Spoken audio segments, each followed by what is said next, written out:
go out. Are you ready? Grip the wheel, keep it steady. When the lights go out, are you ready? When the lights go out, are you ready? Are you ready? Grab the wheel, keep it steady, keep it steady. When the lights go out, are you ready? Grab the wheel, keep it steady. I plan for the worst, this is a gift and a curse. My life Mo got drinks, okay, Mo. On the field of the court, I was given the work. Of course, losing that hurt, but what does it really work? When your lights go, you better take from the game like lipo. So when it gets the lights out, you can still blow. On your mark, are you ready? Get set, go. Now you know when your lights go out. Are you ready? Are you ready? Got the whip, keep it steady, keep it steady. When your lights go out, are you ready? Got the whip, keep it steady. When your lights go out, are you ready?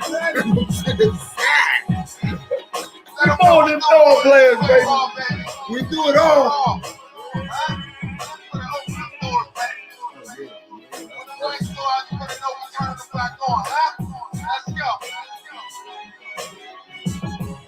Yeah.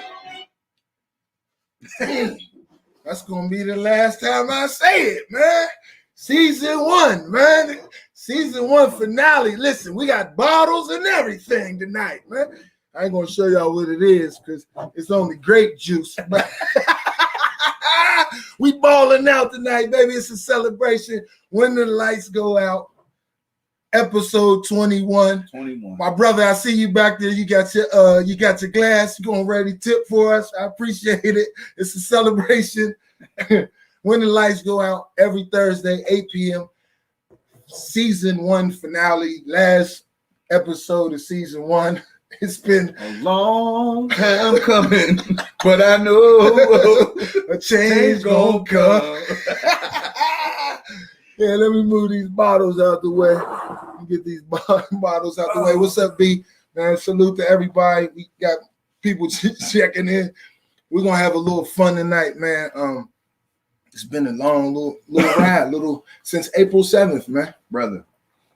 We've been having fun, man. Yeah, man. It's been enjoyable. We appreciate everybody who's, viewed the show, all the guests. Yeah. I'll run down and towards the end of the show, everybody's name because I think it's important because without the people viewing, it would have just been me and you ain't got to take that conversation. So we want to say thanks to everybody. I also want to say thanks to Mary May, who is the production engineer behind the scenes. She's the wheels to the boat. To the boat. I want to say thanks to Mark. You didn't have to do it, and you jumped on without hesitation. I was going to do that. Most guests, a lot of people was trying to get on, and we was trying to be very selective and make it flow kind of smoothly, and just make it where everybody gets some sort of knowledge, some sort of laughs, some sort of takeaway from it. So that's what it was about. And I think, man, listen, from the bottom of my heart, man, I'm super appreciative of everybody, man. Yeah. We love y'all. Still, Gary Brackett, man, what you was saying on that show was amazing, brother, and I appreciate you. Everybody, man, Var, Madei, Dr. Brown, Miss Brown, the Life Mail Steam Caddy, Mike Lowe, Tika Hemingway, Marnie Clay, Scoop and Will, little Scoop, man. Little what's the name? Cameron Rice, Cam and Ross, and my man Ross. I see them all the time. Yeah, shout out to them, man, because that's what it's really about, man. Getting some young people in front of this so that they can maybe navigate a little better than we did when we had the opportunity to go through this. Because I know if we could do it over, there's some things that we would do differently. It's a part of our journey and it makes us who we are. But if we knew some things, it's kind of cliche, but it is actually true. If we knew a little bit more, we'd do a little better and do a little more. So that's what it's about, helping the young people. Listen, everybody who's checked in over the last 6 months. Swanee, Mike, Ben, Dave, Miss Jennifer, Miss Anna Whitehurst. Yeah, Miss Isis. Yes, Miss Isis. Miss Isis, Iris Thomas. That's who it is. Yeah, she's been in. Shout out to the couple that I seen at Walmart. I didn't get your names, but Yeah, that's what's funny about this show is. So I'll tell y'all a quick story. Last week I was getting my locks done, and the water authority truck pulls up and says, "Who's on the show?" And I keep walking. Like, who are you talking to? I don't know. I look around. You know what I'm saying? He said, "Who's on the show?" And I pause like, "Oh, you talking about my show?" Yeah. So, we get into it. So, and that wasn't the first time, because shout out to the, I want to give their name, but the soul food place in Homewood. So if you're out there and you know it and you hear it, I was in the line at the soul food place, and the brother said, "Man, you and Marcus the one with when the lights go out, man." So obviously people are watching. We appreciate it. You can still go to YouTube, make results, not excuses. Please subscribe, please. Like we said, this is the last show of season 1. We're gonna try to revamp it, make it better. Yeah, probably have to come back with a new day, new time, but we're gonna do it and make it happen. But like always, how are you, my brother? I'm good, man. Just got rushed home just coaching these boys, man. 19-year-olds, man. So what it look like? Oh, we undefeated. We unscored upon. So undefeated, unscored. Yeah, who y'all got this week? Penn Hills. Penn Hills. Oh man, this is lovely. We got little Woodland Hills versus little Indians versus the little Wolverines. Oh, and then we got 2 of the legends behind the scenes. Set them up. Just made my blood levels go up, man. Set them up. But first, before we get into that, the brother who is my brother behind the scenes, we doing battle this Saturday. And he knows, no, I'm not bringing you. Oh, he gonna go put on some Orangeman stuff, and we doing battle this weekend. Hey, Temple. Yeah, you seen what Rutgers did to Temple. Woo! Come on, man, we coming back. Listen, my niece. You went and got that ugly helmet. Listen, my niece's boyfriend played for Temple. He started DN, right? He ain't do nothing. Nah, but they went to 3-4 before the game. Right before the game. Like he was clueless. Oh, we're gonna switch from the 4-3 to 3-4. You got to take one of them DL. Oh man, terrible, man. Shout out to the R, Coach Shiano. They'll play Syracuse this week. Yeah, we play them little orange guys. You know what I'm saying? And I know he's gonna come on with something to say. But listen, we could talk all day. We're gonna go into this show. We're gonna bring up these 2 powerful gentlemen. Yeah. I brought these 2 men on because Madei was the guest first. I had reached out to the other guests about a month ago, and I was trying to fit them in properly because I always tell Lenny he's probably one of the smartest people I know. And he's so humble. He'd be like, "Yeah, you crazy. Thank you." I'm saying that kind of thing. But before being conscious was a fad and cool, and I know some things and posted on Facebook, this brother was doing the work. He was doing real work. I mean, books, Rich Dad, Poor Dad, before anybody even knew what that book was about, man, this brother was pulling out old books that had covers missing and everything. So, he was putting in the work. But nowadays we see a lot of black quarterbacks playing college, playing high school, playing even in the pros now. And both of these gentlemen played quarterback in the 90s when they came with a label. It came with a tag. It came with all kind of BS. And we knew that wasn't the case at all. We knew both of these brothers were intelligent, smart, able to lead, charismatic, knowledgeable, knew the game, wanted to be the best. Right. I could go on and on. The first brother, I got the privilege to know him as we got a little older. We always played against each other in basketball and stuff like that. But when you get into high school and then after high school, we became really good friends, man. We built a relationship, able to talk to this brother. Back when Jay-Z and 50 Cent was the biggest thing popping, me and him used to argue about music and go at it about rappers but it wasn't just that. We'd talk about books and history and knowledge and everything, man. So and his brother led Penn Hills back in the day. They were the #1 team in the nation. Like, some of the people at Penn Hills now may not even know. I don't know. As generations go on, some people forget. And I don't want anybody to forget, because when we had to play these brothers, they were loaded. It was nothing but respect. It was nothing but love, but they were good. There was no doubt about that. And this man led the, he drove the ship, he drove the boat, whatever you want to call it, man. So without further ado, man, one of the best to ever do it, one of the nicest people you'll ever meet, man. My brother, man, from Penn Hills, the legend, Len Gilmer. What's up, baby? What's up? What's good? Thank you for that intro. What's up, Al? I know you're really big on the, on the pat on the backs, man. But this show, we definitely give flowers, man, and say thank you, man, to people who laid a path, man, who put in work for young people to see and be able to go pull up your footage and say, I want to be that. You know what I'm saying? There was a standard that y'all set. And, right now, both of our schools aren't really back at that standard yet, but hopefully, that fire is ignited and starts to roll down the hill. I mean, because, Mark's a little bit younger than me, but he watched us. Oh, I watched you. So he's seen you play. He's seen the dynamic backfield. He's seen the linemen. He's seen Big G's in the middle. Right. He's seen it all, man.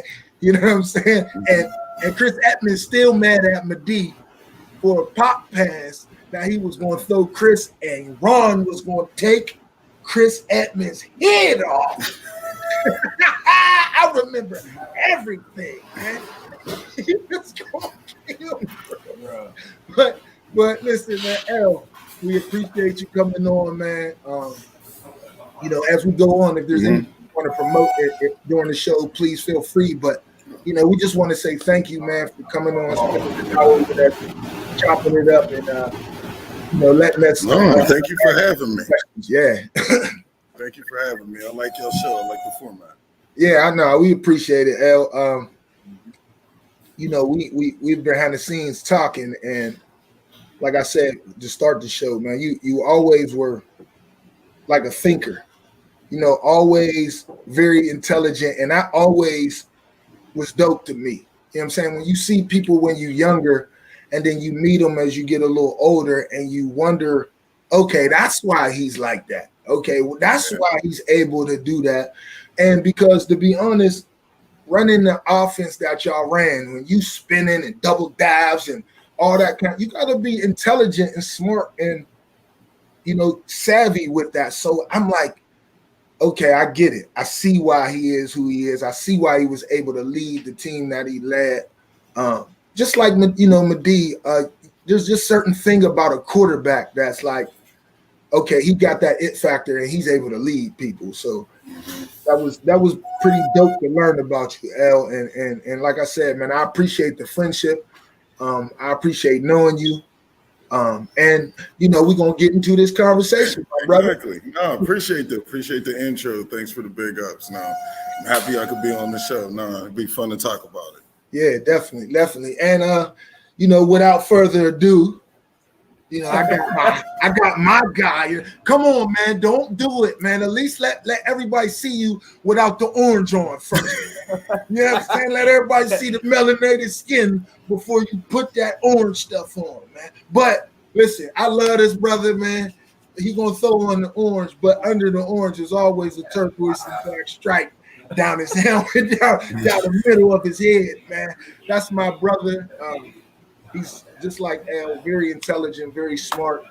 I thought he was the best. I mean, I thought he was the best to ever do it. You know what I'm saying? He used to take time out to get pretty and spat the socks up. He made it look nice. The towel. Don't forget the towel. Yeah, the towel. Don't forget the towel. He had it down pat, man. But he wasn't just a football player. This brother was dope in the 200.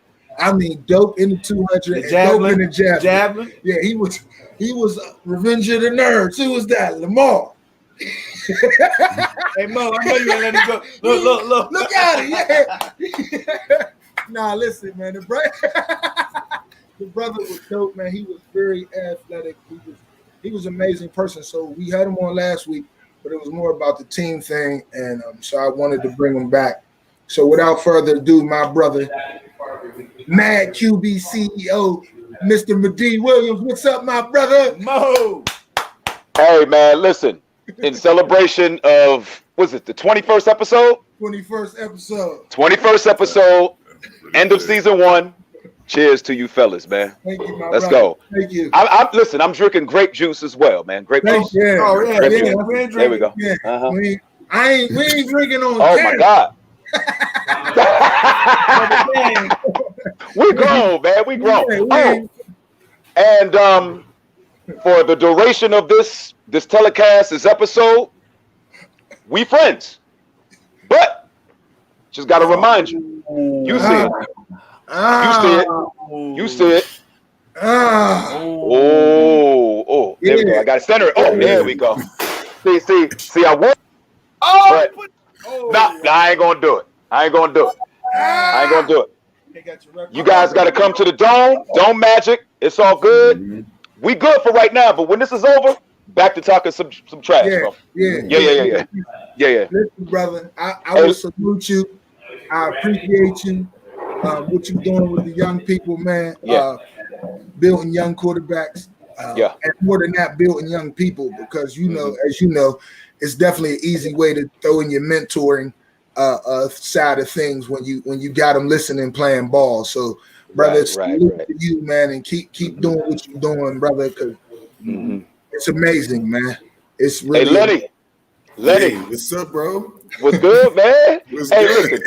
listen, it's one of those things, man. When you haven't seen somebody in 20 some odd years, but you consistently communicate with each other through the vehicle of social media, it's absolutely amazing. And you only and I do it consistently with like-minded individuals, man. Listen, and it's one of those things where we have our righteous moments, we have our ratchet moments.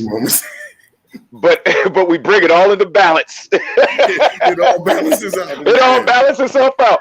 Whether we talk about Black consciousness, whether we talking about investing, whether we talk about the other things. Yeah, exactly. It all comes back into balance, man. I think it was like when we were talking about like beyond me, right? It was like the Beyond Me IPO. Yes. And we're talking about that. We're both talking about we missed it. And then you're like, well, let's think about this. We're both two kids from the east side of Pittsburgh. Right. Blue collar family, and we're worried about IPOs. So that's a beautiful thing. Yes. It's a beautiful thing. Beautiful. See what I'm saying? Look, that's why, if you don't know already, viewers out there, that's why these two brothers were brought on, because the introduction was about football and they talking about IPOs. That's what I'm saying. Like the full range of melanated kings, man, is dope, man. So, and we unapologetic at this age, man, about how we move and what we do, man. We just move in a way that we feel is positive, and that we helping people. And when somebody reaches up to, for us, we able to just impart a little bit of knowledge and wisdom and experience on them that we went through, man. So listen, like I said, this is season 1 finale. We'll be taking a little bit of a break to revamp everything, get things in order for season 2.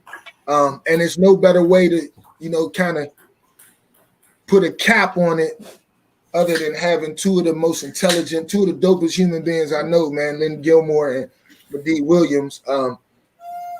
Both of you brothers, like I was telling, like I said to L behind the scenes, actually you too, Mo.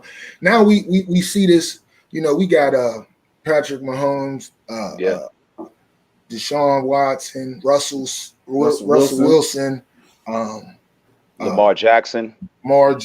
Sorry, Raven fans. I ain't no Ravens fan, so I definitely would have forgot about the Saints.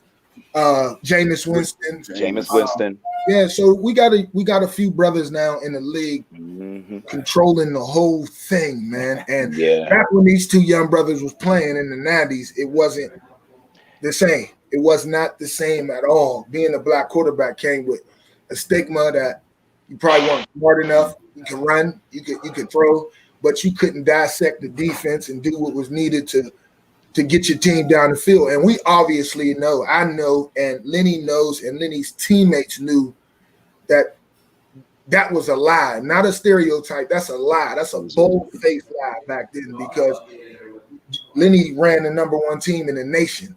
I mean, over the whole country. And during our senior year, I think we was up to maybe 7 or something like that. And Madei was running that ship. So we knew that was a total lie. So you guys, and I'll start with you, Lenny, how was it? How was it? And what was it like? Like, take us back to, you know, I know it's a while ago, but there's certain memories and things that you don't forget, you know. And if I was a young black quarterback and I'm like, yo, Uncle Al, can you tell me what it was like for you, and can you give me some game? I guess the quarterback camps, some of the camps and stuff back then, like you said, a lot of kids didn't play quarterback. They were black. In fact, that's when me and Madei's friendship started. Me and him were the only 2 black quarterbacks in the WPIAL at that time, mid-90s. So that made it, of course, a little weird because you didn't see anybody that had your skill set, or at least could emulate your skill set in a way that you could like kind of forecast in the beginning. I was lucky because in Penn Hills we had Rich Brooks. He had some success and he was black at a quarterback, so that kind of helped open the door for me. Gallon Hood. And Gallon Hood, of course. That's my brother. Never forget Gallon. Yeah. That's my brother. Gallon's the one that handed me the keys when we were playing y'all. Gallon, I don't even. Hold on, Al. He brought it. He brought him up. Can you exit out of that? Yeah, you brought up Gallon. Gallon is, you know, Rich. Gallon's all the way different. Because Gallon, like you said, my brother. Yeah, Gallon was a man amongst Rich Brooks was a beast. Rich Brooks was a beast. And Gallon, just me playing under Gallon, his tutelage, how confident he was, man, how strong he was, and how he just gave out love and support to everybody. I know, D, you probably felt some of that too, you know what I mean, when you got to run into him. So that helped open the way on my end, but still, like you said, it was always having to go up against doubt. People always doubting if you could actually read the plays. If you missed a read, that was you know, an example of that you couldn't do it. So you didn't have that one. You didn't have that room for error that other quarterbacks did. Mm-hmm. So you had to take advantage of every opportunity you can, and you really had to play better than everybody. Then you know, you had to do more with your chance than the next guy did. And we definitely had battles that I know that were probably more racially motivated than skills motivated. And you couldn't get caught up in that. You had to stay mentally tough. You had to stay focused on the game and stay focused on your skill set and focus on what you can control. Right. I think that was one of the big things everybody was worried about, whatever this person thinks or this guy might not think I could do it. You can't control any of that. You can only control you. You got to focus on like mastery, self-mastery. Yeah, that and what he said was profound because, listen, because that goes for anything, man. Sometimes you just got to stay focused on the task at hand. We know a whole bunch of stuff go on the outside. And like he said, you just focus on the things that you can control. Because sometimes you can't control certain things, but especially in this sport, you can control your effort. You can control your preparation. Yep. You know what I'm saying? But sometimes I can't control if my tackle missed the block.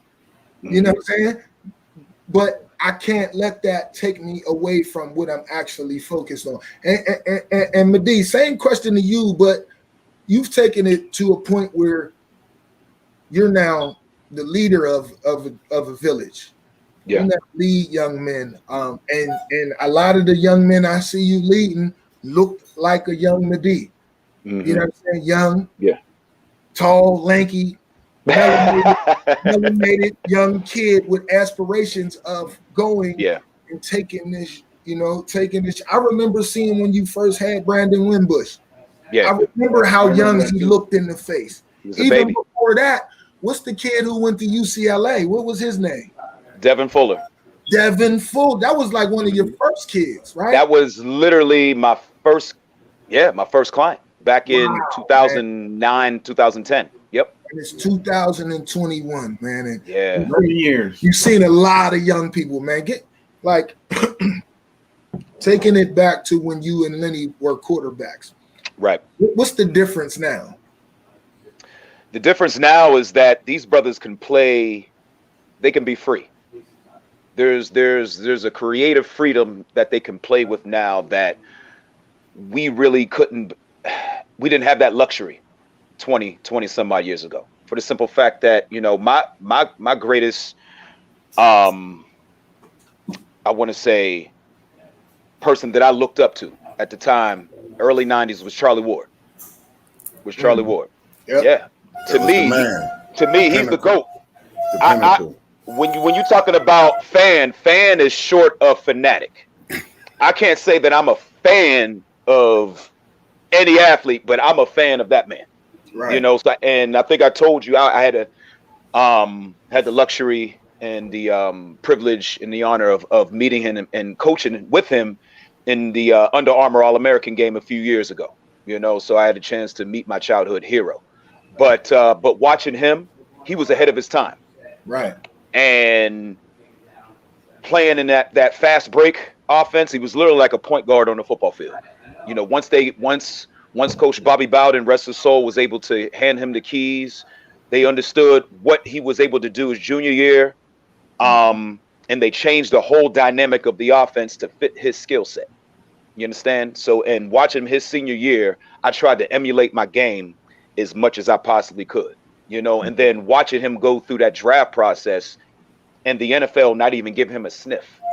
Not even a sniff. Not even a sniff. And at that time, black quarterbacks in the NFL was extremely scarce.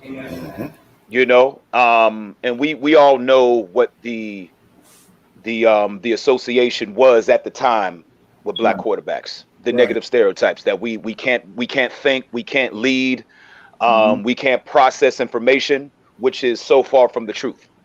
We're brilliant. You understand? Inside and out. And I'm gonna tell you what, it had an effect on the way I played the game in high school, to be honest with you. I think I shortchanged Woodland Hills because I became more of a athlete once I got to Syracuse. I became more of a runner because I felt I had the creative freedom to do so. Plus, I had a chance to watch and emulate Donovan McNabb. But in high school, I went out of my way not to run because I didn't want that stigma or that association. Oh, black quarterbacks are running quarterbacks. Right. You know, so I prided myself on being able to drop back. I tried to watch everybody who did it better than I did. You know, that's why I coach the way that I do. I coach these guys the same way I wanted to be coached. Right. You know, because I wish, not to toot my own horn or pat myself on my back, but I wish I had someone like me guiding me through the process. You know, Lenny, you can attest for that. If you had a private coach that taught you the ins and outs of the position, not only from a physical skill standpoint, but from the mental preparation aspect. The whole thing. The whole thing, man. The whole thing. I think what you're doing, it can't put a dollar amount on it. And and truthfully, man, bro, because we haven't got to talk much, but I think it's one of the brilliant uses of alchemy. You know, some of those same experiences. I had the same thing. Like we talk about when the lights go out, and when football was done for me, I had all this knowledge, all these skills, all this know-how, very intricate know-how that wasn't useful for anything. You know, like I'm out here now filling out resumes and stuff, and I didn't know how to benefit all the years and hours and days of my life that I put into that. You know, I didn't know how to do that. And when I seen you doing Mad QB, I'm like, man, that's brilliant. You know what I mean? It's not. It's taking everything that you know. And to me, I think it's multiplying it because I have a lot of the same knowledge and I haven't been able to partake it the way you have. And you've been able to take the things you have and multiply it in 100 different ways. And I think that is, like I said, can't put a dollar amount on it. Yeah, man. So, I mean, it's one. I'll say this, bro. I'll say this. Go ahead. I tell a lot of young people, when you find out what your gift is, like when you really find out what you're really gifted and talented at, in today's net, if you monetize that, like that's what I hear when I hear Lenny talk about what Madei is doing. All of that knowledge that he attained and put in his tool bag along this journey, along wherever you've been, you know what I'm saying? Woodland Hills and Syracuse, and trying to take the NFL and then going to the other school. And come on, man. Come on, man. Nobody want to keep seeing poop on the screen, Madei. No, and I mean, Hey, refocus. And to that extent, it's like I think a big part of. I mean, from outside looking in, it's a big part of the off the field stuff, the mental stuff. Yes. Again, when we were playing, if they did take an interest in us, it was on the football field, and it was about what we could do on the football field, and that's it. And and now at this age, you see that it's everything else. The skills in the football field is half of it. Yeah, The other half is the mental toughness and dealing with the off the field stuff, the mentality. And I think that's where you provide the greatest value. You know what I mean? Because that's the road, like you talked about, that we had nobody to help guide us on. It was literally figuring out mistake by mistake, helping hand here and there. Right. But it was by chance. And you could kind of, because for the kids, that a lot of the kids that you get, they're eager. They're just like we were. We were waiting. If someone showed you the brick wall, you'd have went through it. I remember, like you said, Charlie Ward. I remember getting bigger, faster, stronger when they showed his workout. Oh my God, bro! I still have that magazine. I got it somewhere. It's around here somewhere. I still have it. That's how small the world was. That's how little media was. We didn't have YouTube. We didn't have. So you got that bigger, faster, stronger. Some kids, they cherish their comic books or their trading cards like that. That bigger, faster, stronger with Charlie Ward's workout, and this is what Charlie Ward did. That was huge. And I think that you're an embodiment of that for these kids. Man. Yeah, a lot of those skills that we learn, because in the corner, I got my company logo, Infinite Mind and Body Educational Athletics. And it's called educational athletics because a lot of those things that we learned in sports, they're transferable into life. That's the only reason why I use that title, because every cliche that some coach gave me, great coaches are teachers. And then I just take that with me into the rest of my life. You know what I'm saying? Being disciplined. I remember when Greg Schiano took over at Rutgers, and he said, you're not going to reap the benefits of this program change. We're not going to change while you're here, but you're going to be able to look back at it and say, that's my program. And one of the first things he said was, all football players, you sit in the first 3 rows. Like, no excuse, like first 3 rows. Like, so the expectation on day one changed. You know what I'm saying? So if I could get you to get in the first 3 rows and be 10 minutes and 15 minutes early for your class, now you taking that into the work world. You know what I'm saying? Now these skills that you've learned from some coach, now it's got you in some, as a CEO of some Fortune 500 company. Right. A lot of these times, and a lot of people love to hire people who have been teammates. Right. Who know how to work with other people. Absolutely. Who know how to give orders and also receive orders. You know what I'm saying? Who know how to look out for others. Because Madei said something profound. He said back then he didn't want people to label him as a runner. I'm a receiver. I don't want you to be a runner. You know what I'm saying? He said something that was so it's like sometimes you have to do what you don't want to do so you can receive what you want to receive at the end. I would have loved to see Madei dash on everybody so y'all could really see him open up and run this 100 on y'all and y'all not catching. Man, listen. He also got this cannon, and I'm 65 yards downfield, man. Go get it. Go, man. Hey, Al, and we gonna get into it. Look, technically sound. That's the one thing. Brother was always sound, always tight, always tight. I wish you would go talk to Ben. One thing I can say about Madei, he always worked on his craft, man. Coming from being a younger guy, I mean, I grew up with Madei, but really seeing Madei mature and turn into the person he is now, being an underclassman, watching him in the gym, and Madei was always lanky, tall, and skinny, man. But I remember coming up to weight room as a sophomore or even freshman, I should say. Madei was a totally different. He had a totally different body, man. And his leadership and his work ethic, it took us younger guys a long way, man. I mean, just to see what he did on the field, and it was a blessing to see them guys, him, Delrico, and a lot of you guys from Penn Hills playing on Saturday, man. that did a lot for us, man. I mean, I'm sure y'all got this similar history over at Penn Hills, man. You know what I mean? Over with Neil Gordon. So, rich history, but you guys it's one of them crazy things where it's like it's only out of respect. Like it's kind of like for example, like Fletch, you talked about us playing basketball. I remember 8th grade, I seen you. You know, we weren't allowed to dunk. You weren't allowed to touch the rim, but you kept going over like you were about to dunk and almost letting the ball in the rim and just gritting like, as soon as the game comes, I'm gonna dunk on one of y'all. You know what I mean? Like, I didn't like you most of high school for that. You know what I mean? Like you tried to dunk on folks. You know. But it was like the fact that you could play that made it even like and the same thing like Madei.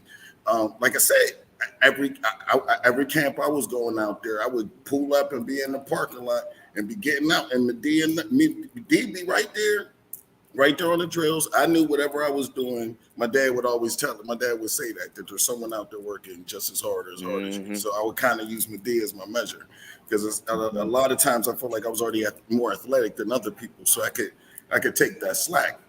I didn't have that cushion, you know. When you're dealing with another black quarterback, you ain't got that because he fast as you or he faster, you know. Yeah. Right. Listen, every Thursday when the lights go out, 8 p.m., we got two legends, WPIAL legends. Len Gilmer used to be the #1 quarterback on the #1 team in the nation. We got Madei Williams, Woodland Hills, Syracuse legend. Go ahead, man. So every time I say it, man, just go ahead and show the poopy orange, man. Go ahead and show the poopy orange. Rutgers is playing Syracuse this weekend, people. So tune in 2:00 Saturday. What's the prediction? They supposed to win. It don't matter what the prediction is. Listen, it don't matter what the prediction is. It's going to be played out. We football players. I don't play on the spread. We come in to the dome to win. Good luck. Hell the pit, huh? That's all I'm going to say. Because I see you, I see love, and I'm holding back a whole lot of. I'm holding back. Listen, we're gonna keep this PG-13. Yo, yeah, that's what is happening right now. Hey, you know, from Pittsburgh, what happens at the end of the fireworks, the finale, right? The finale, you shoot these. Don't hold back, Mo. Don't hold back, Mo. But listen, before we go there, Mo. Before we go there, we're gonna ask y'all a question since we're gonna turn this up a notch. His mom is watching. That's why he want to go pee. No, he ain't no. That ain't the reason. Shout out to everybody who's commenting. Thanks for joining the conversation. Big Damon, what's up, man? Shout out to the Big East crew. Yeah, the Damon Gibson. Big East. Damon Gibson, Mike White. Yes. Holy sh. Mike Ron White. Graham. Oh my God. Ron Graham, Wayne Thompson. Ron Graham. That wasn't. Dang Germany. Wasn't even fair. All-star team. Jake Shafino was out there. Jake Shafino was on that squad. Yeah, he went to the league. They be forgetting about Jake. That team was. Ain't nobody forget about Jake. Couldn't forget about Jake. Who? No, y'all had a white kid that power slammed Madei and got a penalty. Jeremy George. Listen, listen. He power slammed you, Mo. But listen, I played against Jeremy George. He went to Slippery Rock. Okay. Yes. All right. Yes. I caught a slant. No lie. I caught a slant. Jeremy George caught me in mid-air and took me up over his shoulder and slammed me, and then picked me up and said, man. "Little Mark Burke, get up. You ain't no punk. Your brother was a beast. You get up." I like, damn. No, listen. He's like, I didn't even know who he was. He's like, I played at Penn Hills with your brother. I'm like, damn. Hey, that sound like Jeremy. Number 33. Yep. Yeah, that's him. Yeah, man, I remember him, Yo, Madei. Jeremy He hit my George quarterback. dog. He hit my quarterback a little. Jeremy George. Yeah.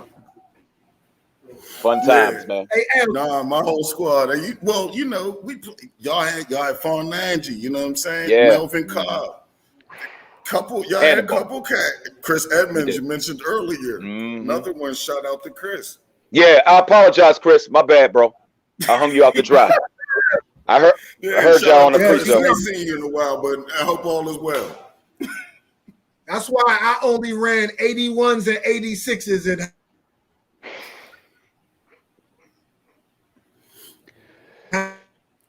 high school and backside post. Oh no, we back. But listen, I'm gonna ask you this because we did just Just list a bunch of guys that were on your team. Dope fellas. Shout out to my brother Nick.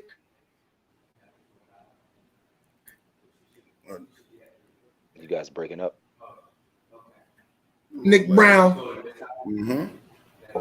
with that team being number one in the nation. Like, the confidence level, like. Was it Jay? Hold on. What was your confidence level like to walk out with that team? Your confidence level when you the quarterback of that team. What's your confidence level like when you walking out the tunnel? Oh, it was that unbelievable. Yeah, but again, the whole squad. We played together from Little League.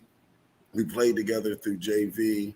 I mean, all the cats that y'all named, a bunch of cats y'all didn't. We kind of all stuck together, and we knew if we stick together, nobody could beat us. That was kind of like the one thing that was the one thing that we did. It wasn't like, Ron Graham thought he was the best and ain't nobody gonna stop me. Of course, we all thought he was the best, but we knew our strength was with each other. Like we had been through that a lot of times where we had games that we was down and we had to stick with each other.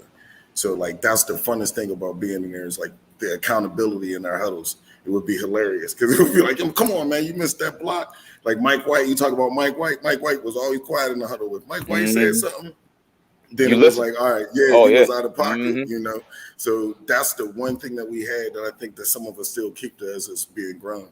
Because we played football with each other, we could confront each other and be accountable to each other.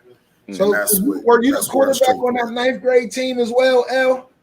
Nah, we were still in Little League that year, and then we came straight up to JV. He was still in youth football too, and I was the quarterback for the 9th grade team, and that's when we went undefeated at that 9th grade year. So we thinking, like when we get up to high school, so that confidence thing. I was asking you because I knew going into our senior year, and I'll ask Madei as well. Like, all the work we had put in, man, and like you said, we had played ball together since we were all little kids, man. And for the confidence level, like to be honest, the only school that I ever worried about was Penn Hills. Like ever. Even as a sophomore, McKeesport, they were good. Unbelievable. After that, only school I was like I know Lenny, I know Wayne, I know Vic, I know Ron, I know Damone, I know like these dudes are legit football players, and if you don't come. And I don't want to say I look past nobody or anything like that. I would never try to suggest that. But like for example, when they put our games on the Saturday, I was sick. I was sick in like June. I was sick. We weren't allowed to play you guys. We couldn't play you guys Friday nights. They wouldn't let that happen. They wouldn't let it happen. I wonder why. Exactly. What was going on the outside? Outside the stadium. The basketball games was crazy. They was always fighting. My year, we got it on. At the football game? No, at the basketball game. In the back of how in the back where the bus is at? Yeah. Even I drove out to see y'all play that game out there at Plum when y'all murdered them. And Madei with his pretty towel didn't get any dirt on it. I was sick. Hey, but L, since you brought that, he brought. Wait a minute. Wait. I gotta ask. I'm just saying the weather. No. Because I ain't gonna hold you the weather. I wanted retribution. Yes, we weren't supposed to play Plum, bro. At all. I know. Oh, I remember that year. You gave me the most honest and humble congratulations, but it was one of those like, we'll see you. Like, we'll see you again. Yes. Yeah. L. And y'all messed up the rematch. Y'all messed. What the hell? What happened, bro? It's the biggest game that the state was supposed to see. L, before you get into the lights. I'm gonna give you a little bit of gist of where we was at, L. It was halftime of Upper St. Clair Woodland Hills game. We're losing to Upper St. Clair. Yeah. But we hear they announced it. I remember that. They announced y'all were losing the game. And everybody went crazy. And the whole stands went bananas. And then before the end of our game, they announced y'all lost 14-12. And we were losing at the time. Man, the football gods was like, And we wanted to be honest, and we felt terrible because we were ready. Oh, I know. Like our running game and our passing game, they were clicking both together. Oh, yeah, it's clicking. Y'all to see us that little what was that? A little scissor waggle you used to do, step up in the pocket. Y'all just ran that, and then that was the one y'all ran like 2 fake punts. 2 fake punts on them. Yep. It was actually after the second one when I left that game. That was like I'm sick to my stomach. This is bullshit. We had Coach Novak on last week, and we brought it up, man. Like, what's the thinking behind running 2 fake punts? Like, we don't have a punter, so we got to run fake punts. That's what Brandon back there. You already know what's about to happen. Yeah, that's a legend, Coach Novak. But listen, at that time, I can't lie to you. Our team, our community, everybody wanted to play Penn Hills, man. Yeah. My grandmother's church is in Braddock. Lindy knows this. Yep. Right? My whole church family was like on like trying to pick sides. You know what I mean? My pastor, like, I'm with Woodland Hills, but we praying for you. Like, it was going to go down. New Hope. Yo, listen, New Hope. Shout out New Hope. I don't know if they got the same kind of community feel. They don't, because there's so many things going on. There's so many avenues. Like, you could watch the game here. You could just check highlights. Before, you had to be in the building. If you wanted to see Lenny and the number 1 Penn Hills Indians march into your little town, you got to be there. You couldn't. Mm-hmm. No. But it goes deeper. See, people. I feel bad for the youngins, man, because they don't have the opportunity to witness all this stuff, man. As a kid, I remember going to the Woodland Hills games and getting the little white footballs with the blue stripes and hearing the cannon go off and then watching y'all come out of the locker room. And then, it's just the tradition, man. Even at Penn Hills, man, I watched my brother come out of the locker room, come down the hill, out of the locker room before they run the game, tapping their hands and stuff. That did a lot for us, man, as kids, man. And I was, blessed to see that stuff, man. But it made me go home and work on my, even in the alley. Madei, you remember playing, Absolutely. But that's what we live to do, man. They don't have that opportunity no more. They don't have that sense of tradition no more. And me coaching the little kids, man, I try to bring some sense of that back, man, because that made my motor move, man. It really did, man. I try to emulate a lot of you guys, whether you're on Penn Hills, McKeesport, or Woodland Hills. Those are 3 schools that made up my family. You know what I mean? So I try. Hey, let me ask you a question, Mark. Let me ask you a question. So you coach the youth, right. Younger Wolverines now. Because I remember when we played for the Flashes, we always used to look forward to go to the game. I remember we used to have to. We wore our jerseys. We get in the game for free. Yeah. So when you watching those guys, it was just like, wow. Yeah, that's going to be us. Cute. So they look cute. Exactly.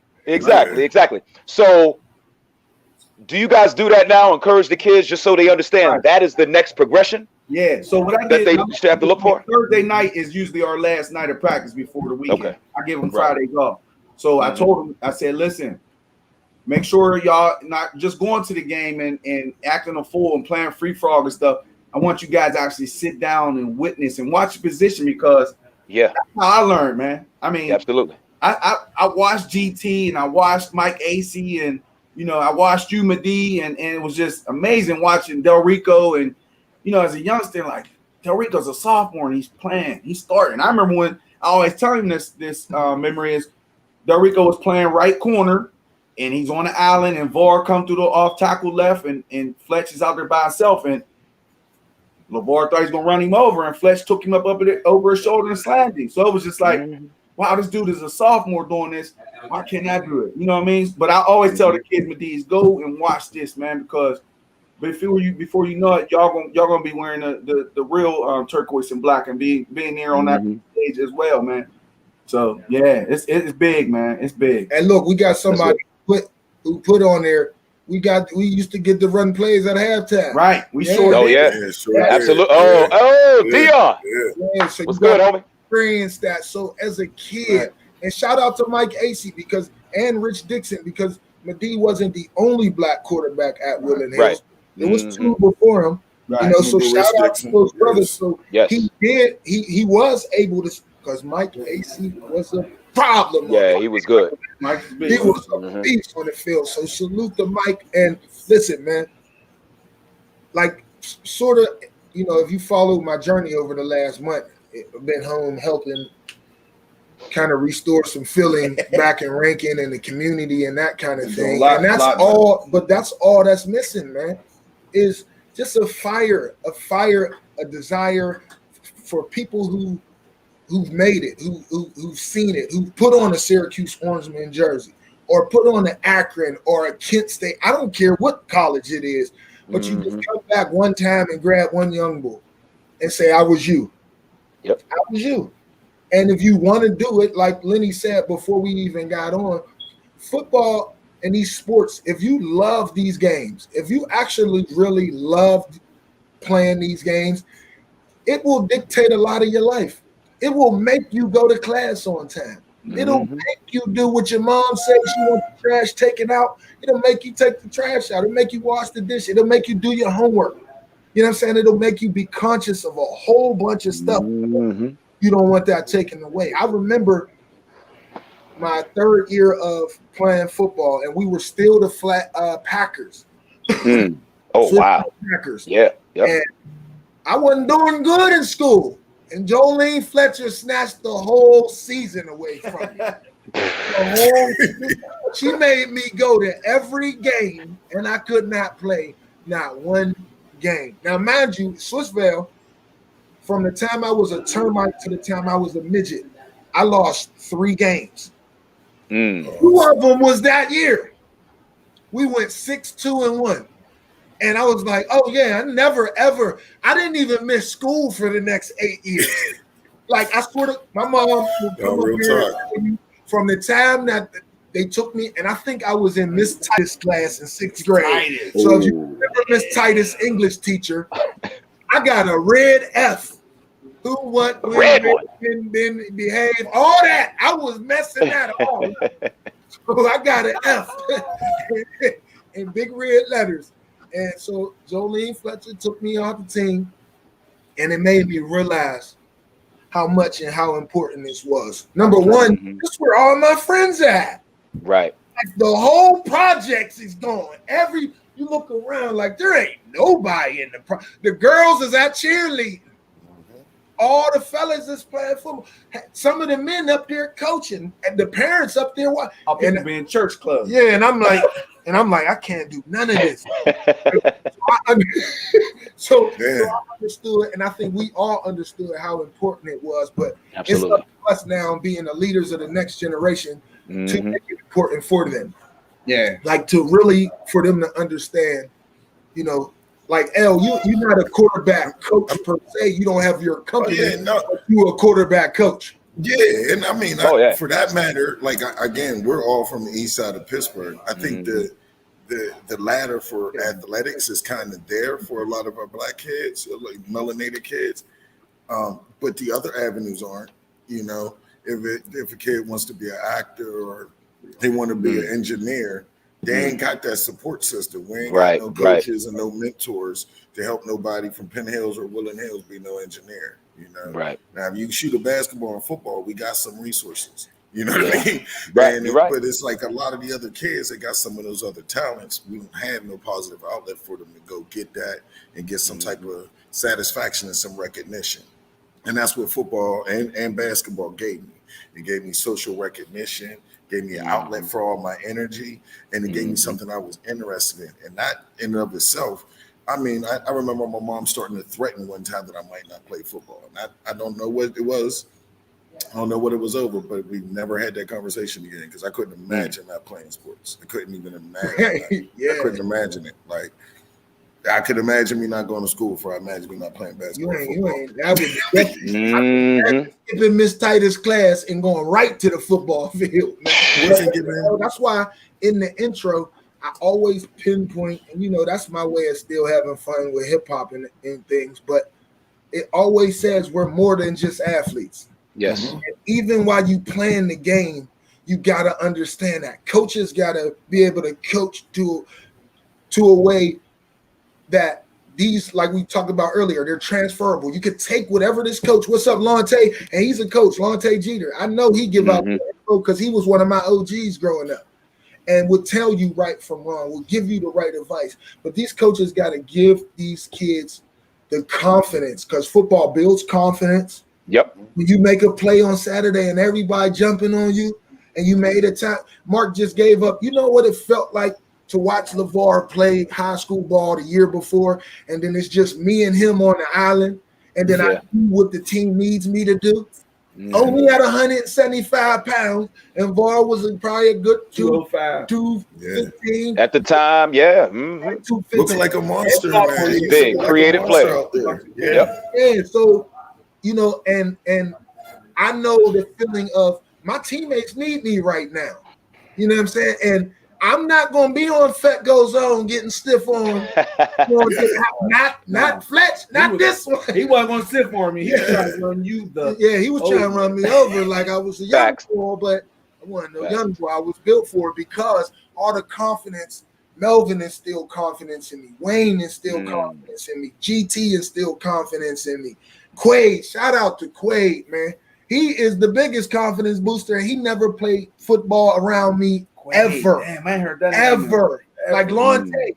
Like we had men who and fellas who was like, you know, this is the way we do it around here. Like Lenny keeps saying, we from the east side, you know what I'm saying? And there's a certain way that we handle business. We play the game a certain way, you know what I'm saying? You carry yourself a certain way, you know what I'm saying? We do it the right way.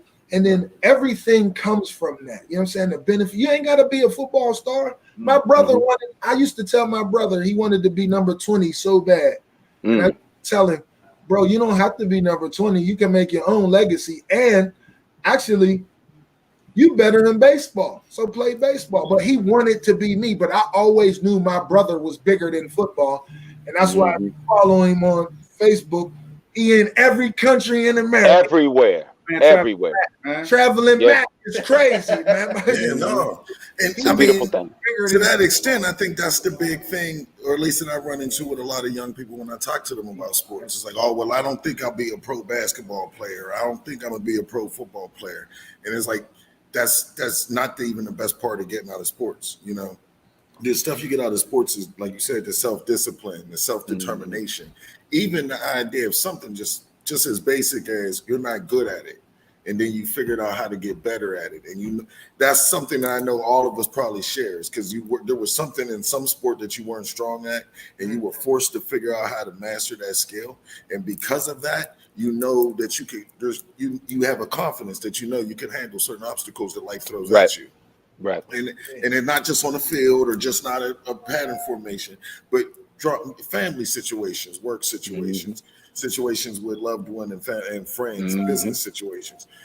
It definitely gives you the fundamentals and the values. It reinforces those values and that camaraderie with other people as well.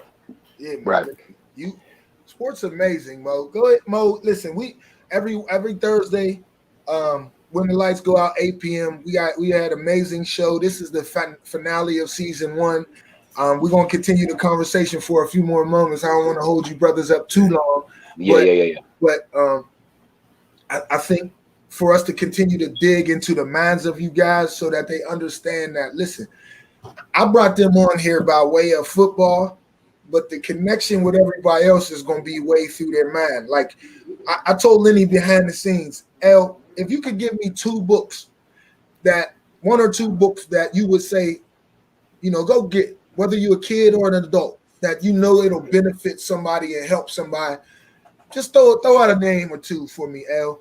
If you could pull one out there. The Alchemist by Paulo Coelho. Say that one more time. The Alchemist by Paulo Coelho. The Alchemist. The Alchemist. And why would you say that, L? I say, for anybody on the path, it's a story about a young boy that's on the journey and what he has to take, what he goes through in order to see that journey through. And it actually is worth it. It's one of the best books I ever read in my life. I think it's a good book for, you know, the young at heart and young adults, because it'll really make you reflect on your own life and your own journey and where you're going and where you come from and how you plan to get to where you want to get to. And one more time for us, the name of the book and the author, please. Yes, The Alchemist by Paulo Coelho. Hey, man, listen. I know some of our people, man. They sat in the back of class, man. So you had to say it to people, say it loud. Oh, yeah, no, audio books, you know. I think that's the other thing we'll miss. Look on YouTube for audio book. If you don't want to pay for the book, you don't have money for the book. This is the day and age where you could get education and knowledge the freest it's ever been. From everywhere, man. So you could get on YouTube, you could go online, get a free book, but read. Please read. Please listen. If you don't follow Lenny, and I'm sending a bunch of people to you, man. No, there's probably some folks who know Fletcher, but follow Len Gilmer, please, man, because his post. Listen, we are adults, man. We are intelligent beings, man. Take emotional stuff out of all of this stuff and do the real homework and the real knowledge seeking, man. And a lot of stuff will be revealed, especially about the place where we live and about yourself. Right. You'll learn so much about yourself. Take the emotions, take the pride, take the ego. I've done it. Man. I've done it. Yep. We all had to do it to get into a certain light. So what Lenny just said, man, go follow this brother, man. And don't get mad at his post, man. Just know it's well researched. You know what I'm saying? It's well studied.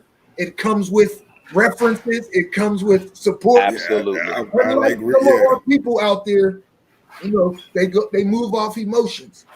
You know, we get caught up in emotional when we see TV and craziness going on in the world. Right. We think, oh, this place ain't as bad. Sometimes it is, man. Sometimes this place ain't what we all think it is, but we need to go through the homework and the research so we can find out about it. Right. So follow Len Gilmer on social media platforms, especially Facebook, because I don't have them on no other Instagram and that kind of thing. But Madei, listen, before we go, Mo, give me another book, man. Give me a book or two, man, that the young people and the young adults and kids too could go and lean on and get some knowledge from. I'm going to put a different spin on it. Okay.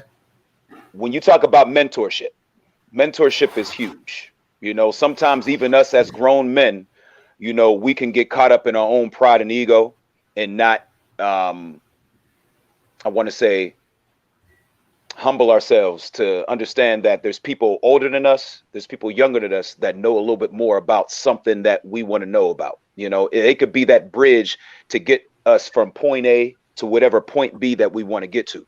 So when I say mentorship, people are literally walking books. You know, people who are human vessels of knowledge, wisdom, and understanding.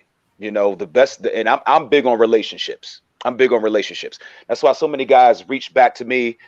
Like I said, you talked about Brandon Wimbush. Brandon Wimbush graduated from Notre Dame a few years ago.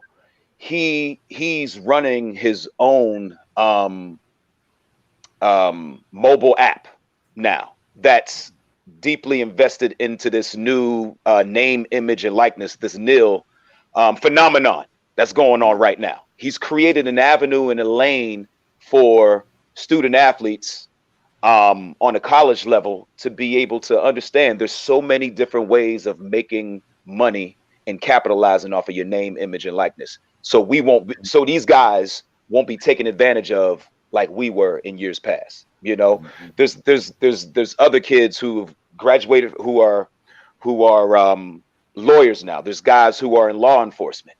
You understand what I'm saying? Whoever you can seek out to be a trusted resource of information, whatever avenue, whatever industry that you look to elevate yourself in, seek out those people. Take that leap of faith. If it's somebody that you don't know and there might be that middleman, reach out to that person. Or if you follow somebody online, you never know. You might be able to get their personal contact information, email them, and then ask them, would you mentor me for a specific amount of time? Whether it's free or you got to come off of something. But those people are valuable resources of information. So you guys went the book route. I'm going to talk about the walking books. Take advantage of those relationships. That's the biggest thing. See what I'm saying, y'all people? Y'all wonder why I brought these two brothers on here. One brother got a big head when he put on that orange, but you see why I got him up here. Go ahead and show it off, brother. Go ahead, man. Let me see if it fits. You can't even fit it no more. Oh, yeah, it's on, baby. We good. Damn, I look we good. I ain't gonna lie, I look good. If you didn't hey Mo, if you'd have came home and said, "Hey Fletch, man, what about Syracuse?" Because I'm gonna give you a little insight. Madei didn't even want to go on and visit the USC. Now this is true. We were almost going to be a package deal. Oh yes, we were about to be a package deal. Like that's a whole nother story that people don't know. Coach Novak has a great relationship with John. It was John Robinson. Yes. Of USC, and they want a package deal. They want a quarterback and a receiver. But Madei Williams wants to be the next Donovan McNabb, and I was trying to go to California. I wanted to be O.J. Simpson before he was killing people. Oh, okay. Before he was allegedly. Allegedly. But the juice in that 32, I used to watch old footage, and we had an opportunity to go on a visit. And actually, like when he watched our film and seen us operate together, he was in love with us. And I'm like, yo, this is crazy. USC. So Rutgers, that's why I ended up at Rutgers, because I couldn't go to USC because my quarterback wanted to go beat Donovan McNabb. Yeah, he blamed that on you, Mo. So it's all Madei's fault, man. Hey, wait. Last time I remember, we both went on a recruiting trip that same daggone weekend. We went separately. Right. But you went to Rutgers that same weekend. I went to Syracuse. Yeah. And guess what we were told not to do before we left? Don't commit. And we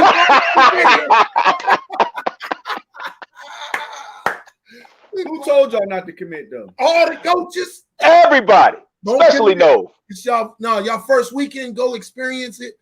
Go enjoy the place. And we pulled up our pool together. He got on orange. I got on Rutgers red. Novak is like, what? What did you guys do? Coach Novak told me, I'll share a little bit more info. Right. Hopefully Lenny comes back on before we wrap up. He told me he wouldn't even let Coach Steckel back in the school if he didn't want me. Oh my God. Because that probably would happen to Melvin. But he was like, no. He kept telling me no. But salute to Rutgers, because Rutgers was giving I won't ever tell. I'll take secrets to my grave, but I swear I wish we had NIL deals and all that. I wish we had NIL deals, but salute to Lenny. We lost him. I think he had to go. Rutgers yeah. Tractor and like blue chips. They gave y'all a tractor. They gave my mom a tractor. She was don't tell nobody. She in the Palisades. She turned the field to she grown corn down there. I know, listen, but it's just funny because also I was just talking to somebody behind the scenes. Right. I was this close to going to Clemson as well. That was my next visit. That was my next. I was supposed to go there the following weekend. That brother was mad at both of us. Because I wasn't going to play receiver in college. I was going to play corner at Clemson. All right, so let me ask y'all this question since I got both y'all in. Yeah. You can do, and this is no disrespect to Rutgers or Syracuse. And we just had this conversation. Right. If Delrico, Fletcher, and Madei Williams had 3 hats in front of them, and I'm gonna start with Mo first. 3 hats. I can't do it, man. You gotta do it. Go ahead. No disrespect to Q's and no disrespect to Rutgers. You got 3 hats. Right. Who's the final 3 and who you pick at that time? If you could go back over and why? Why would you went that route? Okay. All right. So obviously I got Syracuse hat right here. Right. I got a Clemson hat right here in the middle. Right. And I have a Maryland hat right here over to my left. Yeah. But the 4th hat that I did have was Michigan State. Nick Saban. Man, I wanted to go to Nick Saban bad. He told you he was gonna be all so I'm gonna keep I got a story about that. I got to put that 4th hat there. But if I had to go back, I'd have to do it all over again, just for the simple fact, because it screws up my timeline. Because if I go anyplace else, I don't meet my ex-wife. I don't have my 2 children. I can't change history. I can't change history. I like You that. know? Those kids was gonna find you no matter what. No, bro. I wouldn't have met that woman, and the combination of my DNA and her DNA, no, it wouldn't have been the same with somebody else. It wouldn't have been the same. So I'd have to do Syracuse all over again, bro. Absolutely. Right, so, okay. Answering the question, I definitely would not do Rutgers again. That's for sure. Except for if Greg Schiano was already the coach. Okay. If he was the coach, I would. Okay. Okay. Nick Saban didn't say that they was on.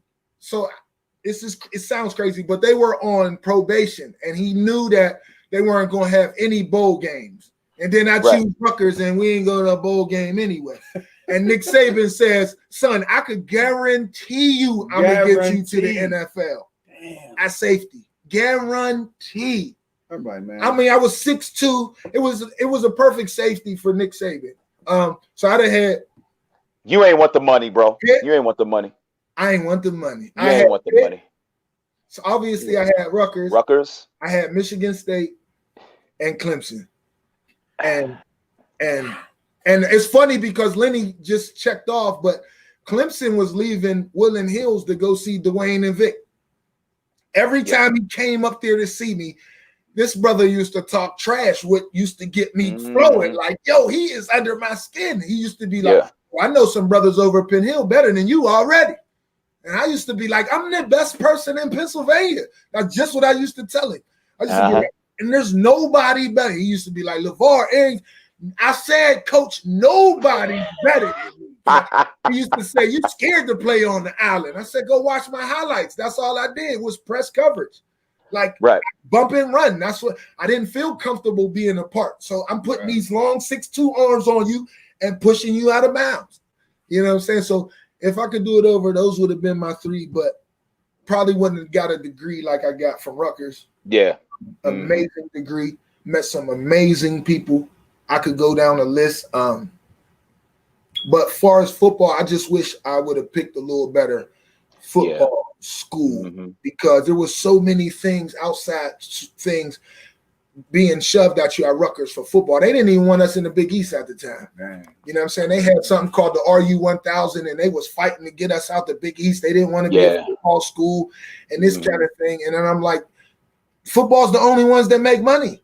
Like, let's be real. Like you can have a dope female program, and unless you Connecticut or Tennessee, everybody else is, you know, they losing money for the university. So you put some money into it. Like now they put money into it, and you know you enter the Big 10 or the whatever it is now, Big 12, whatever. You know what I'm saying? And you beat up teams like Temple. You beat them up now, and then this coming Saturday, it's gonna be no different. Hey. It's gonna be no different. Hey, Mark, is he done yet? Yeah, you done? No. You done yet? If you out there Saturday, Rutgers. So, let's go Saturday. So hey, whoa, just so you know, make sure you pay attention, watch TV. I may be on the sideline come Saturday. I'm just saying. I'm heading up tomorrow. Oh. So you gonna watch it up? You gonna watch this ass whooping? It's a celebration. Sorry for the curse. No, you good. You good. So let's make a wager. 50 push-ups on Facebook. On live. On live. We're gonna go bet. 50 push-ups on live. Hey, put your bottle up. There we go. Bow. Everybody, you heard it here. Rutgers versus Temple, 50 push-ups. Oh, Rutgers versus. Rutgers versus. I don't even know who he liked, man.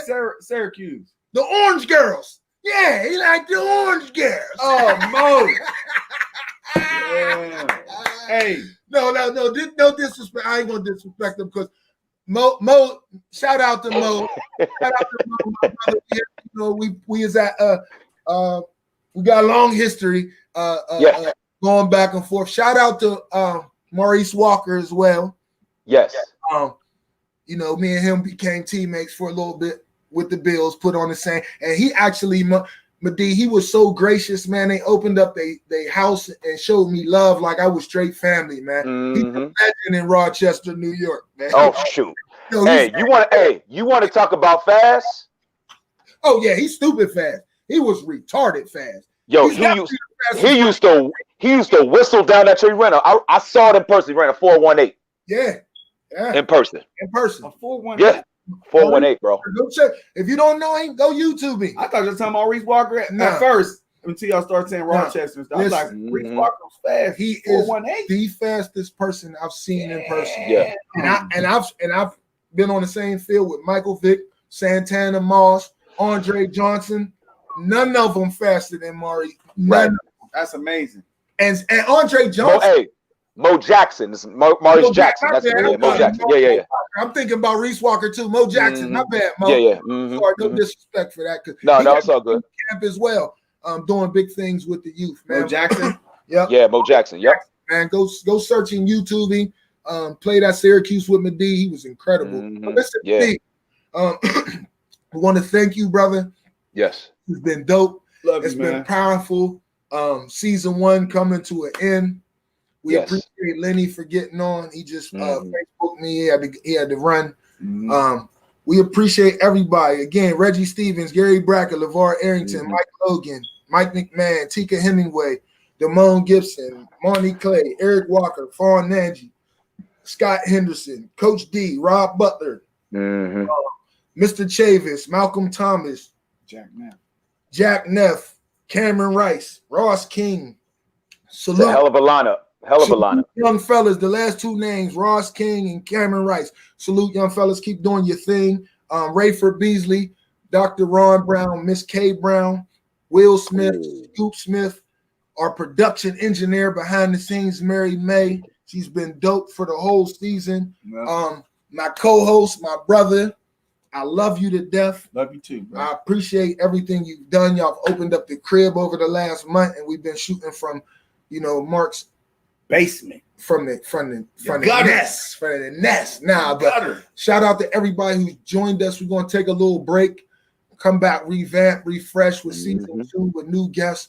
You'll see new things happening, ads and all kind of stuff. We're gonna try to, spiffy it up a little bit, but we still bring some same content, knowledge giving, laughs, share a cry, share, bridge building, where we coming together and networking. So we got some things in play.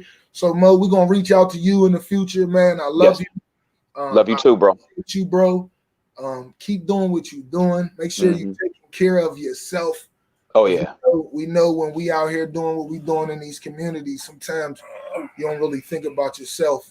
Oh man, listen, I take pride. I have a daily routine where I wake up, whether it's meditation, words of affirmation. I'm in the mindset of I fill up my own cup daily. I fill up my own cup in the morning. I have the luxury of working for myself. So I go work out in the morning. You understand? So I pour into myself.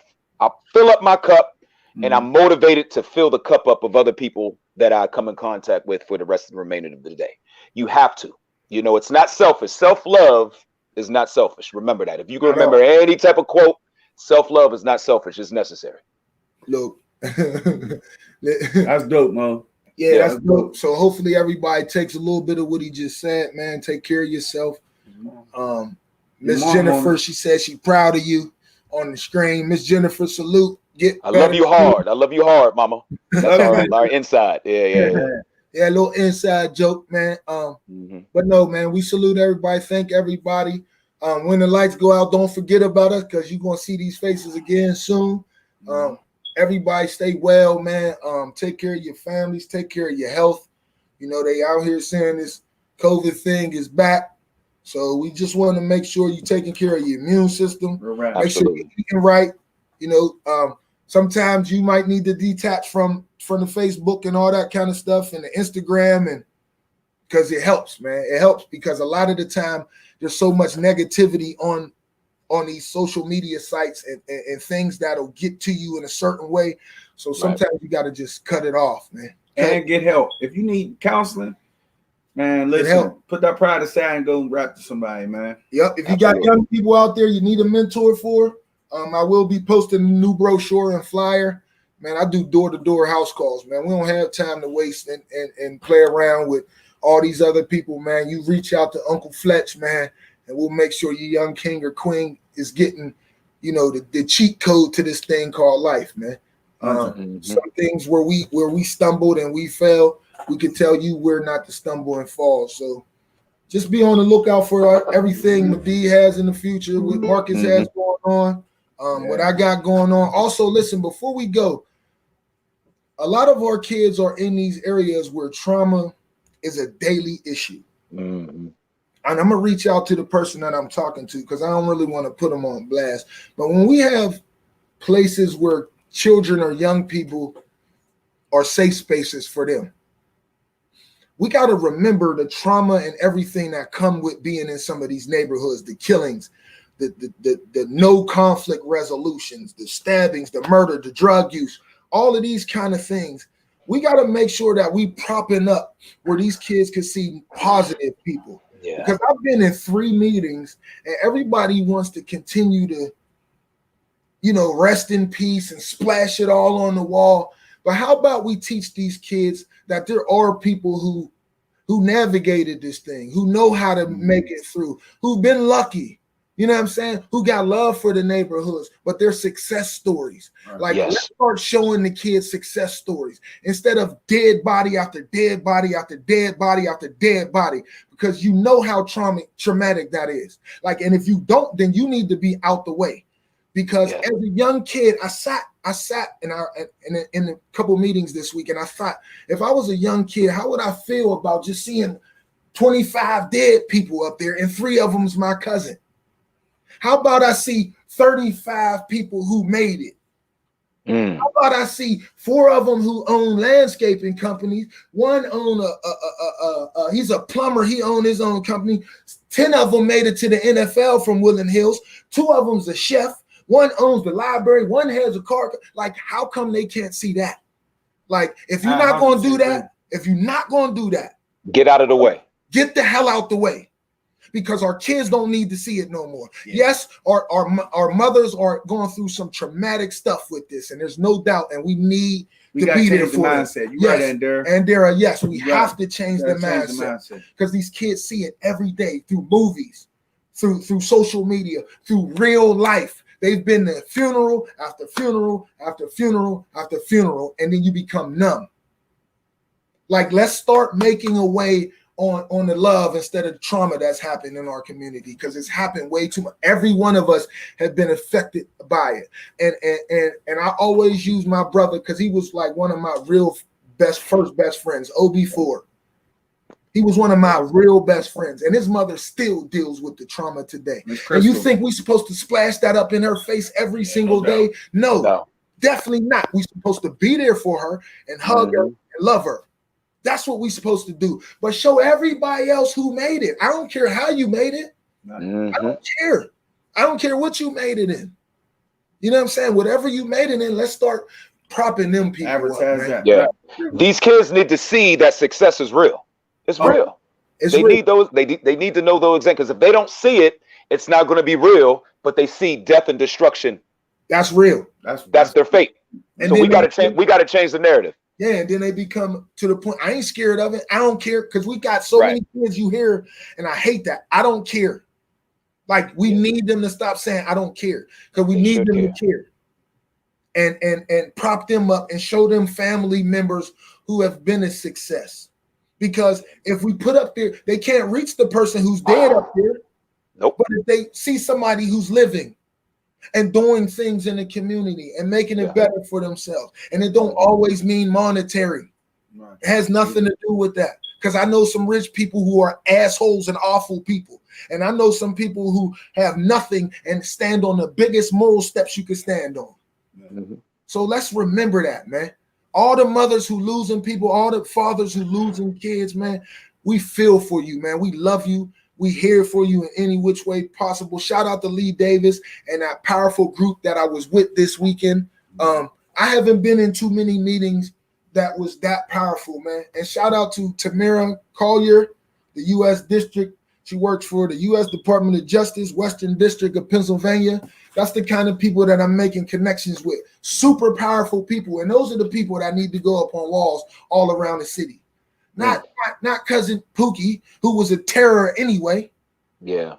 No, I ain't saying that to be awful, but you're right, bro. We keep reliving the death and putting these people. Yes, if our cousin was caught up in something and a stray bullet hit our cousin, okay, I understand that. But a lot of these people were terrorists in these communities as well, and we keep putting them in front of our kids. Stop it, man. Put some people, because what happens is the youth they tend to glorify that. My cousin was a killer. My cousin was a shooter. But your cousin did. Yeah. So I totally agree. I totally agree with that. I mean, you got to start glorifying. You could disagree with me. That's fine. You can agree. That's fine as well. But I was a young black kid. I was a young black boy. I know what it was like to be that. Mm-hmm. I know what it was like to be in those shoes. And I know what I gravitated towards. Lonte Jeter, whatever he was doing back in the day, he made sure Fletcher wasn't doing it. Sam Timbers, whatever he was doing, made sure. Cato, Shelton Flowers, and we all know his history. Would never let Fletch get in no BS. I'm going to shout enough Jay Lamar. People have love, hate relationship with him, whatever. I love the man. Would never let me do no BS. Drac, Munch. I'm shouting out names of guys who people would say, but they knew a way to say, nah, this ain't what you do. You could do something for yourself. But those are the cats that was at the gate, at the fence every time you scored a touchdown, dapping you up. They knew your route. They knew what you could do. And we salute you guys, man, because even I had some cats. My family was like, look, man, just stone cold cats, real cats. You are not following this path, bro. And if they see you, get the hell out of here. Right. So listen, salute to all those men and women who doing what they got to do, man, and trying, man. Every day you get up and you try, man. You get up and you try to make it better than yesterday. Salute to all the guests. We thank everybody. We appreciate everybody. We love y'all. But until then, love you, Mo. Love you too, man. Till next season, we love y'all. We thank y'all. We appreciate y'all. Here, take your bottle, Mark. The lights go out. Are you ready? Are you ready? Grape juice. Grape juice. I gotta give you my laptop. Look. Hey, Mo, 50 push-ups on live. 50 push-ups. Are you ready? Are you ready? Hey, you ain't ready. Are you ready? Yo, are you? King Beef. You gonna be King Beef at the end of that bet. Yo, we love you. Appreciate you so much. Tune in Saturday because about 5 o'clock, Madei gonna be doing push-ups on live. Are you raw? Are you raw? Hoorah, Rutgers raw. Upstream, Grand Street. I don't know that shit. Let's go, Rutgers raw. No, we love y'all. My mouth was open. We love y'all. We thank you. Appreciate y'all. We out, man. Just keep checking the Love you, fellas, man. In a few weeks, man. Season 1. Peace.